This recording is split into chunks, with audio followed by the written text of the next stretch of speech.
আজি প্ৰকৃতিয়ে লাভ কৰিছে এক নিৰ্মল শান্তি। চৰাইবোৰো খোলা অন্তৰেৰে উল্লাসত মুক্ত আকাশত উৰিছে। চাৰিও দিশত শুনিছোঁ শুৱলা সুমধুৰ সংগীত। আজি কুকুৰ মেকুৰীবোৰেও দেখোন মাজ ৰাস্তাত নিজৰ মৃত মাকৰ দুগ্ধ বিচাৰি হাবাথুৰি খোৱা নাই।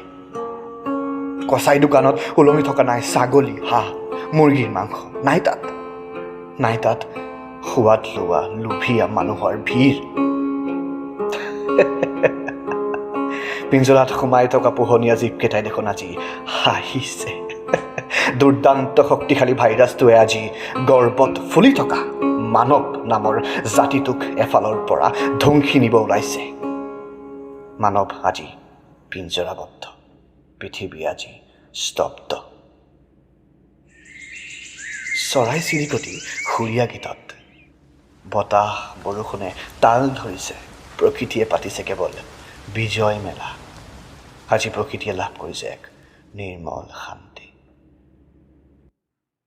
মাক মই সুধিলোঁ, মা, প্ৰতি বছৰে প্ৰকৃতিৰ বাবে ৩-৪ দিন এনেদৰে বন্ধ পালি প্ৰকৃতিক সজীৱ কৰি তুলিব নোৱাৰোঁ জানো আমি?